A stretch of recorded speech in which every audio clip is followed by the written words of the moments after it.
നമസ്കാരം, ഞാൻ മനോജ് നെടിയാക്കൽ. പുതിയൊരു വീഡിയോയിലേക്ക് എല്ലാവർക്കും സ്വാഗതം. ഇഞ്ചി കർഷകരെ കണ്ണീരിലാഴ്ത്തി ഫംഗസ് ബാധ.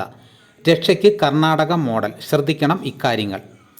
ഇഞ്ചി കർഷകർ നേരിടുന്ന ഏറ്റവും വലിയ വെല്ലുവിളികളിൽ ഒന്നാണ് മഞ്ഞളിപ്പ് രോഗം. ഏക്കർ കണക്കിന് ഇഞ്ചി കൃഷി നശിക്കാൻ ഒരു രോഗം മതി. മഞ്ഞളിപ്പ് രോഗം ബാധിച്ച് സംസ്ഥാനത്തിൻ്റെ വിവിധ ഭാഗങ്ങളിൽ ഇഞ്ചി കൃഷി വ്യാപകമായി നശിക്കുന്നത് പതിവാണ്.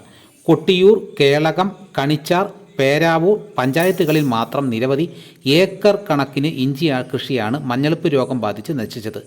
എന്താണ് ഇതിനൊരു പരിഹാരം? നമുക്ക് നോക്കാം. ഫംഗസ് ബാധയുടെ ലക്ഷണങ്ങൾ.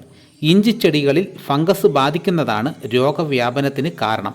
ഫംഗസ് ബാധ കൂടുതൽ കൃഷിയിടങ്ങളിലേക്ക് പടരാനുള്ള സാധ്യതയുണ്ടെന്ന് കർഷകർ ഭയപ്പെടുന്നു. വിത്ത് നട്ട് 1.5 മാസത്തോളം പ്രായമാകുകയും വളപ്രയോഗം നടത്തുകയും ചെയ്തതിന് ശേഷമാണ് തൈകളിൽ മഞ്ഞളിപ്പ് ബാധിക്കുന്നതായി കണ്ടെത്തിയത്. ഫംഗസ് ബാധയുടെ ലക്ഷണങ്ങൾ പ്രകടമായി കണ്ട് ദിവസങ്ങൾക്കുള്ളിൽ തന്നെ ചെടി നശിക്കുന്നു.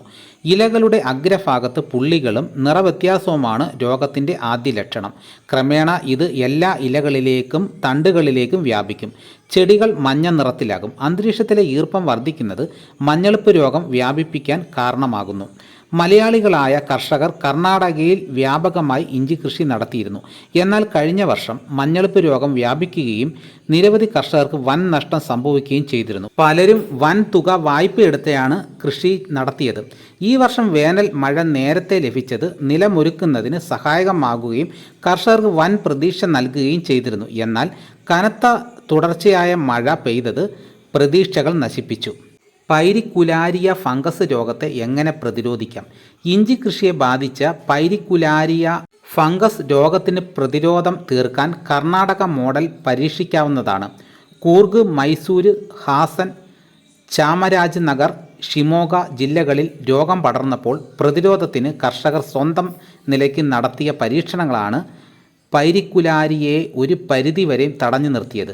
2024 കർണാടകയിലെ കൂർഗ് ജില്ലയിലാണ് ആദ്യമായി ഈ ഫംഗസ് ബാധ റിപ്പോർട്ട് ചെയ്തത്.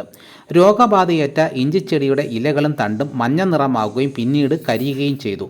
രോഗവ്യാപനം കനത്ത ഉൽപ്പാദന നഷ്ടത്തിന് കാരണമായി. ഫംഗസിനെതിരെ ഗ്ലോയിറ്റ് കവച് പ്രയോഗം. ഈ സാഹചര്യത്തിലാണ് കർഷകർ സ്വന്തം നിലയ്ക്ക് പ്രതിരോധ മാർഗങ്ങൾ തേടിയത്.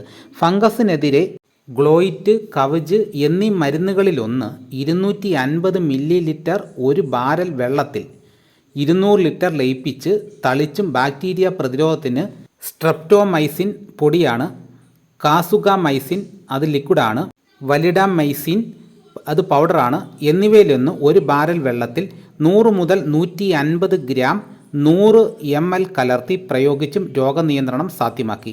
ഫംഗസിനൊപ്പം കീടങ്ങളെയും ഇഞ്ചിയുടെ നീരൂറ്റുന്ന ജീവികളെയും നിയന്ത്രിച്ചാണ് കർണാടകയിലെ ഇഞ്ചി കർഷകർ രോഗത്തെ വരുതിക്ക് നിർത്തിയത്. കീടനിയന്ത്രണത്തിന് നൊവാക്കോഡ്, ഗേറ്റ, തകുമി തുടങ്ങിയ മരുന്നുകളും ഉപയോഗിച്ചു. ഫംഗസ് കീടബാധകൾക്കെതിരായ മരുന്നുകൾ വേറിട്ട് തളിക്കുന്നത് കൂടുതൽ ഫലം ചെയ്യുമെന്ന് മറുനാടൻ കർഷകർ പറയുന്നത്. മരുന്നുകൾ പ്രയോഗിച്ച് 7 ദിവസത്തിന് ശേഷം ചെടിയുടെ ആരോഗ്യം വർദ്ധിപ്പിക്കുന്നതിന് amino acid, seaweed, micro nutrient, മറ്റ് ഫോളിയർ വളങ്ങൾ എന്നിവ പ്രയോഗിക്കുന്നത് നല്ലതാണ്. കോപ്പർ ഫംഗിസൈഡ് ആൻറ്റിബയോട്ടിക് മിശ്രിതം. ചെടികളെ കീഴടക്കുന്ന നിമാവിരകളെയും ഫംഗസുകളെയും നിയന്ത്രിക്കാൻ നിർദ്ദേശിക്കപ്പെട്ട മരുന്നുകൾ നിശ്ചിത അളവിൽ വെള്ളത്തിൽ ചേർത്ത് ഏക്കറിന് 5 ബാരൽ എന്ന തോതിൽ ഒഴിച്ചു കൊടുത്തതും കർണാടകയിലെ രോഗബാധ കുറച്ചു. കോപ്പർ ഫംഗിസൈഡ് ആൻറ്റിബയോട്ടിക് മിശ്രിതം ഇടവേളകളിൽ തളിച്ചു. രോഗബാധയുള്ള തോട്ടങ്ങളിൽ ഫംഗസിനെതിരായ മരുന്ന് പ്രയോഗിച്ച ശേഷം ഉയർന്ന അളവിൽ നൈട്രജൻ അടങ്ങിയ വളങ്ങളും രാസഫോളിയർ വളങ്ങളും ഇഞ്ചിക്ക് നൽകുന്നത് പരിമിതപ്പെടുത്തുന്നതാണ് നല്ലതെന്ന് കർഷകർ പറയുന്നു. ശ്രദ്ധിക്കാം ഇക്കാര്യങ്ങൾ.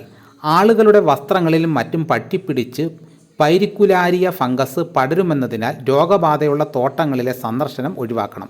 ജോലിക്കാരുടെ ശുചിത്വം ഉറപ്പുവരുത്തണം. കന്നുകാലികൾ ഇഞ്ചിപ്പാടങ്ങളിൽ കയറുന്നത് തടയണം. രോഗബാധയുള്ള ഇടങ്ങളിൽ ഷെയ്ഡ് നെറ്റ് ഉപയോഗിച്ച് വേർതിരിക്കണം. അപ്പോൾ ഇതോടുകൂടി വീഡിയോ ഇവിടെ പൂർണ്ണമാകുന്നു. ഇങ്ങനെയൊക്കെ നമുക്ക് ഇഞ്ചിയിലെ കീടങ്ങളെ പൂർണ്ണമായിട്ട് മാറ്റിയെടുക്കാവുന്നതാണ്. എല്ലാവരും ലൈക്ക് ചെയ്ത് സപ്പോർട്ട് ചെയ്യണം. മറ്റൊരു വീഡിയോയുമായിട്ട് ഞാൻ ഉടനെ എത്താം. എല്ലാവർക്കും എൻ്റെ നന്ദി.